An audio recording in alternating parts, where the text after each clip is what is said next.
Mbote mbote à tout le monde, bonne année kitoko, année malamu, année à kimia, na mabota bisika nyonso tozali en tout cas 2024 oyo kimia nkolo ezala na biso na banzela nyonso na nyonso toko entreprendre kimia nkolo etambola na biso pe ngulu na e bomba pe batela biso. Merci à vous tous, merci pour l'attention pe fidélité na bino, merci parce que bozali wana pour la confiance boza ko accorder biso et merci parce que bo accordera biso tant on est tellement précieux boza makamna bina ko sala mais soyi mutazuma in 2 minutes na pour à landayo en tout cas du fond du cœur tolobara toujours merci pour na bolingo wana soki bino boza te biso pe tokozala te alors merci infiniment. Ndeko mwasi kitoko o aza kongenga boye ndenge pensa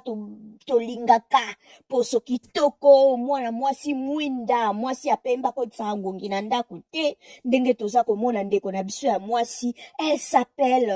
s'appelait Michel Ebou. Il y a MH Cosmétique. Aza de nationalité camerounaise, bandeko bakotaka un peu na ba page polémique de gauche à droite, il y a ba différents pays, mingi batomba pe déjà na ba vidéo na e, na ba publication na e, aza bongo de konabiswa mwasi, ye atekaka ba mafuta, ba savon, ya kopakola pona kotela, pona kotia choko, pona kongenga, pona kokoma na po métissé. Toko rappele ka bandeko, bakoma ka métissé, mais ba bota maka métisse. Rien, la vie ne rien, mais rien ne vaut la vie, ndeko. Vie na yo eza précieuse.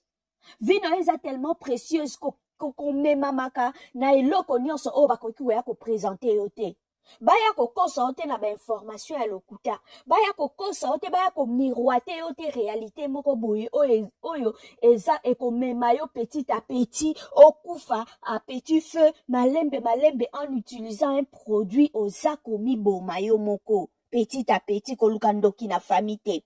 Ndeko na biso mwasi ye atekaka ba gelule, atekaka ba poudre, atekaka ba injection, atekaka ba thé et koma na ba ti ya komela boye zo mela ti meza kotelisa yo.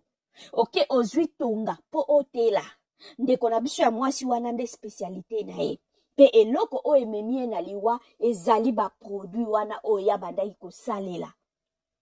Abanda ko salela yango ba produit à base ya ba glutathione, ba produit ya ba corticoïdes, hydroquinone, liboso kutu na tango akalto bandai na biso ka ko suka mingi bato bandai ko utiliser ba produit ya base ya hydroquinone, moi osombi produit ya choko deka kezalaka mutazwi moi tube na moko ya moi diprozone tope ya naza ko encourager ngote na solo bandenge zalaki moi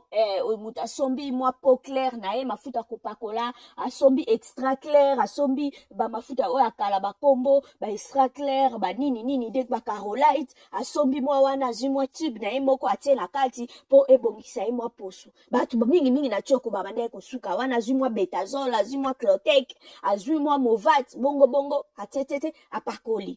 ba o ba ndoko kende moi extrême akozwa moi ba différents tubes belé asangise sika moko atiena mafuta kopakola abandi opakola ba o pe balingaka na bango ko kende à l'extrême ta kozwa ka tube moko atiena mafuta zo kopakola naza ko encourager mutu te mais je parle makambu o eza ndenge bandai koleka mais à un moment donné ko komela biso likambu ya ba peau métissée c'est-à-dire aux huit tonga po etelisa yo mbala moko o meli ya komela po poso etela. En prenant ça, résultat, Zawana ndenge moka prometaka ba client na que une semaine déjà au commun résultat au bandi côté là. Et c'est ça aussi ce qui se passe. Sur OK la page Facebook na komona ba éloge ba fan ya page na ba bande ko sala bande ko benga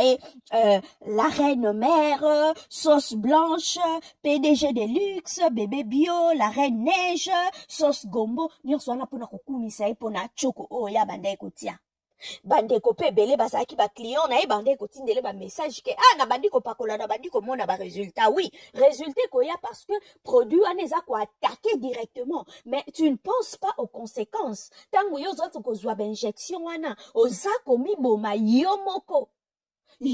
za komi boma parce que ba produit anoza kotia eza contrôlé te ba produit anoza kotia eza interdit ete kamakate.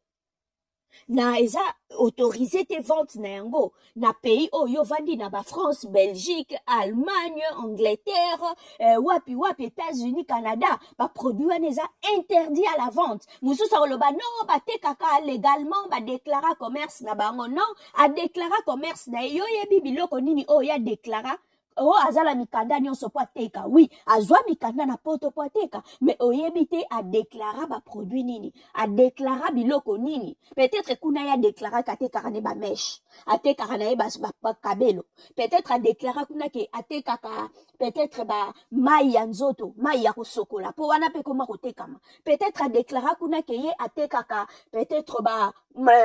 savon monganga. Et quelque chose qui est autorisé na vente. Mais moi bien loko ya déclara kuna te menacé nango azasko nde ko livrer ba produit na ewana po yebi ka ko iko memango kuna te parce que c'est interdit kuna ba ko pesa autorisation te pour preuve to vanda kana poto awa biso no soto yebi ezala ba produit mususu rokamwa ataka kana ba magasin na biso to mona ka ba Lidl ba Aldi ba Carrefour ba nini ezala ba payer belé mais rokamwa produit mususu était kama kana Allemagne rokoma na France était kama raté. France est autorisée à ngoté comme un territoire nae. Mais pour te code sambongo, peut-être à cause d'un produit utilisé na katikuna na France peut-être produit on les a autorisé na vente te. Qui si mususu fait kokoza na France ba melarango peut-être na Belgique produit on eza interdit. Mboka na mboka zana ba loi na ye. Mboka na mboka zana ba mibeko oyo ya ye. Ndeko oza komela tu ne penses même pas et loko baza ko chuba yo ba produit on aza komela pona te na tela conséquence nango na makila nanga eza nini conséquence nango na système immunitaire nanga eza nini parce que ba kisi oyo oza komela wana eza kokende ba conséquence na yango ezali yango toza komona. À part kongenga, oui, et kongengi sera après une semaine, au moins, comme kongenga, plus osa kongenga, et ça ko pousser au sous kende plus loin, et continuer ko utiliser, alors plus osa ko utiliser, plus posa ko boma posonayo, plus posa ko boma nzoto nayo, ben inconvénient eza ebele, ben inconvénient ezali, usage ya ba dépigmentant wana, na soki eza combiné na ba rayon soleil, ezo beta yo, mo eza ko beta yo bandeko na ngai, eza danger, cancer ya peau. Vieillissement ya po na yo poso ko nuna avant au mona mutazana ba 20 ans mais poso déjà eza atana ba vingtaine azana ba trentaine mais poso déjà nuni avant akoki ko apparaître na miso ba tout sans maquillage te il faut toujours se maquiller il faut toujours atia ba filtre parce que poso déjà elembi poso baby ba ride et bimi ba vergeture kutu kolobate ba vergeture ya choko elongwa kate ba vergeture o elimwa kezaka ba vergeture o mutu peut-être soka yaki munene peut-être ba vergeture wana avec le temps elimwa kana yango mais ba vergeture a choko elongwa kate ba maladie cancer de la peau ba leucémie cancer du sang ba maladie cardiovasculaire obanda ko bela tension te obanda ko bela diabète te obanda ko bela ba rein te obanda ko bela ba comme na ba problème ba cicatrisation ba mycose ba problème neurologique ba problème eza ebele ozalaka na yo bien depuis okoma na choko okoma ko bela tension okoma na diabète okoma na ba problème na rein nyonso wana eza ba conséquence ya ba produit oyo bato baza ko pakola en désordre le produit non contrôlé le produit non soki homologué non autorisé oyo bato eza ko tekama illégalement bolandaka ba publicité wana te ndenge balobaka nonga na tekaka naza déclara commerce nanga déclara oui azwa mikanda oui mais yo yebi mikanda o ya zwa ezaka ya ba produit nini peut-être mikanda o l'état pesa l'état yebi ke ya tekaka ba kwanga akenda ko sika ba pakia ba kwanga na poste po ekende boyebi te a déclara biloko nini bandeko to faire très attention na ba produit o toza ko pakola ndeko moko ya mwasi ba monaka une fois na ba oh non to moni sans filtre ye atekela ba produit a choko mais ye moko poso na ndenge to moni yango eza ndenge a lakisaka biso te mais atiaka ba filtre ayebi danger ya ba produit o ya tekaka yango ye moko pakola ka yango te to faire très attention bandeko nanga merci kimi ankolo na mabot